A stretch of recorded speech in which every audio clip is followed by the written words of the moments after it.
A year ago in February, you guys were going through a real rough stretch without Isaiah. Had some really tough, close losses. This year, you're winning these close games. What's been the difference in winning these close games this year? Yeah, I mean, I just think the guys are. First of all, they're playing really hard. They're executing. The timeouts have an inner confidence to them. I guess, the roles are, I think everybody kind of understands their roles, exactly what's needed. And we're a little deeper as well, Bob. I think all those things, have helped us in close games. How gratifying has it been? Because obviously losing's tough. Losing close games, I think, would be tougher. And you guys are winning these really tight games. And these are against teams that, Mississippi State had won 6 in a row. Kentucky had won 8 in a row. Orange hadn't won at Mizzou since 16. Hadn't won a regular season game against Florida since 2013. So you guys are breaking some pretty long streaks too.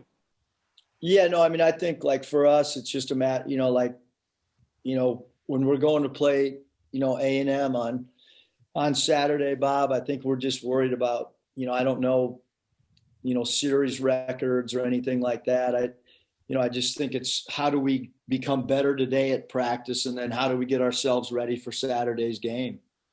And one more on that topic. In the last 3 games, you guys had, decent leads, 8, 10, 12, whatever, 15. And then the other team came back and took the lead. But then you guys didn't freak out. You hung in there and then made plays to win the game, especially on the defensive end, getting stops. Well, what have you thought about that?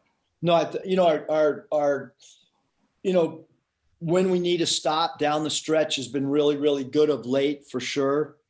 And I mean, I keep, I've said it, our players know it. Like there's always going to be a game of runs. So, what happens to start the game before the first 4-minute timeout,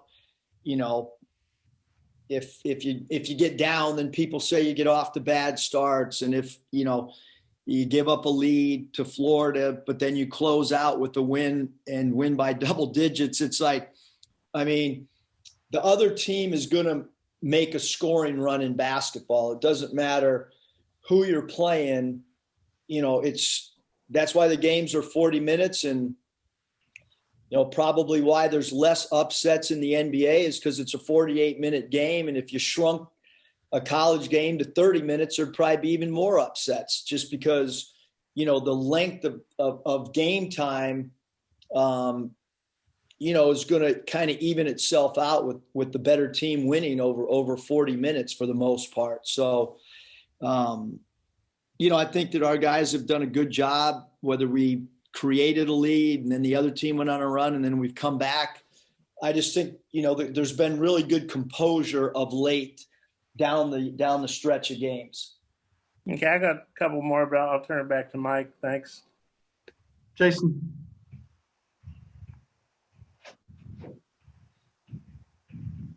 You're muted, Jason.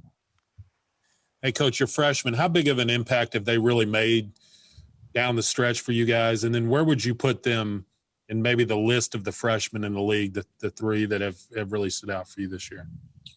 Yeah, I mean, I think that obviously, Moses, has been really good all season long. And I think Jalen and Devo have steadily, daily improved. I think they're still getting better. I think they'll be better in 2 weeks than they are right now. All 3 of them are hungry. All 3 of them work hard pre-practice and post-practice. All 3 of them are happy. Obviously with KK, it's just that he's injured, and that's been unfortunate for him and for us. Where they rank, I don't know, Jason, because I don't have all the other guys in front of me, so I haven't given that much thought. But I think all 3 of them have been phenomenal for us, and I think they're great freshmen in the SEC, and I think that you put those guys in any conference and they would be considered having great freshman years. Jacob. Eric, during this SEC win streak, you guys have had no shortage of national attention between, the ranking and people talking about the NCAA tournament. How do you get the guys to kind of balance, enjoying the national attention, but also focusing on just the next game and not, getting caught up in the outside noise? Yeah, I mean, I think, unfortunately, Jacob, you guys can't go down there in 10 minutes and 37 seconds and see. We're not going to go down there. I mean, we're practicing, man, and we're not patting anyone on the back, and we're not saying we've done, no one's taking a bow down there. I can tell you that. Like, we're putting on our hard hats and we're going to work, and we played well. I think, obviously our guys are on the internet and see what's out there, but we have 2 road games. It's really hard to win in the road in the SEC, in case anyone doesn't know. So those 2 on the road, difficult. We have 2 overly really difficult games at home. So we have 4 games down the stretch. Each is going to have its own theme and identity of how those things roll out. But our concern is, how do we win against Texas A&M? And, not to worry about anything other than our 4 remaining regular season games. Curtis. Hey, Coach, I know A&M plays at one of the slower tempos in the Power 5, and you guys have proven that you can win some of those grinded out type games. But when you consider that and then them coming off such a long period between games, is there any added emphasis to maybe picking up the pace or the tempo? No, I mean, I think they do a great job of playing the game at their pace. They're really good defensively.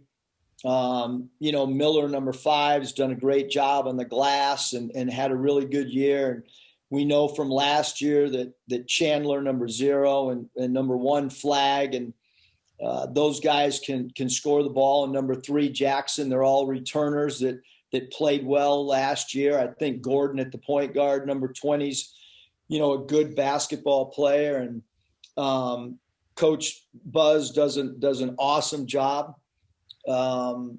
We can try to play it at a certain pace, but you've also got to understand that if the game is in their pace, that you've got to be able to win the game, both styles of play. And so shot selection becomes really important. And that's one of the areas that I think we've drastically improved. You can't, if a game's a little bit slower paced, you can't take bad shots. You've got to make sure that your shot selection is really good, which is some of the stuff that we'll talk about today and tomorrow.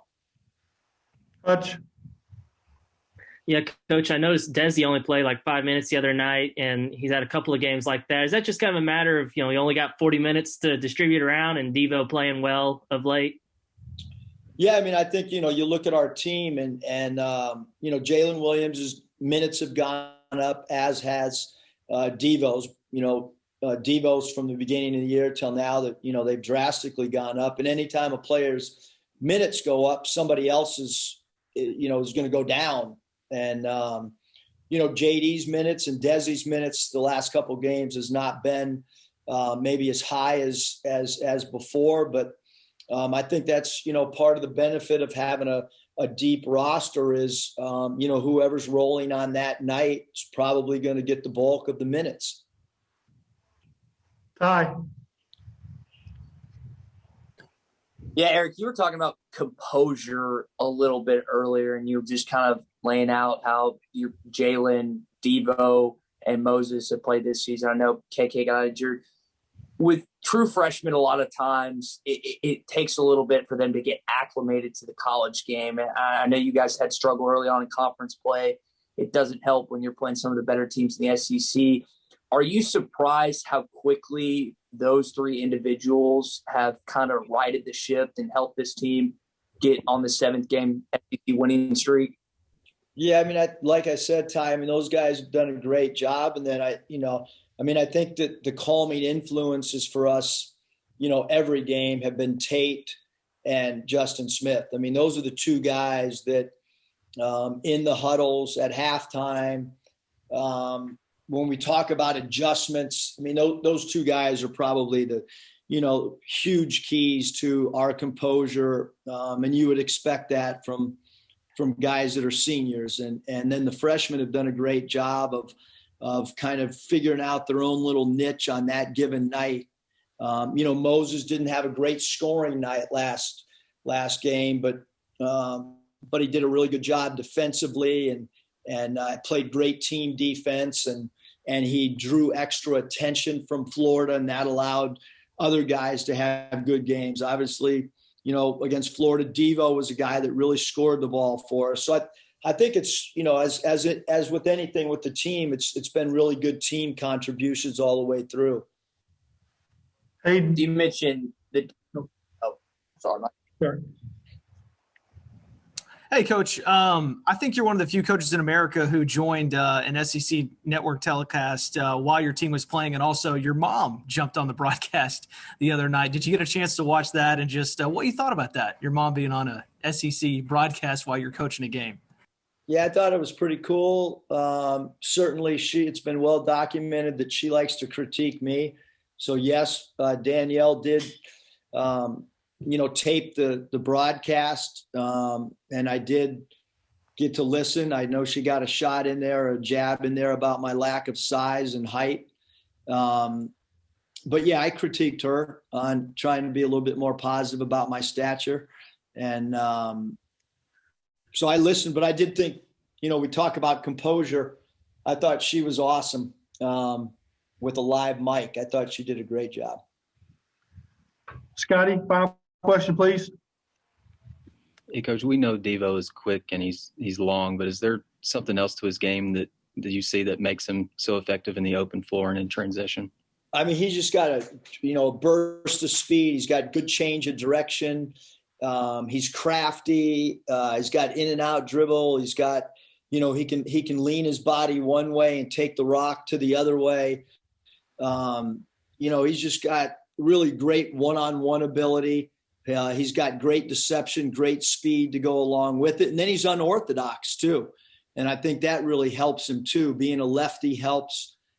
But I just think he's got a great nose for the ball, rebounding loose balls, but he's also got a great nose for open gaps. Where there's a gap in a defense, he seems to find it and kind of slither through it. And then we just keep working with him on becoming a point guard as well. I think that's the next evolution to his game as we look kind of into the future for Devo.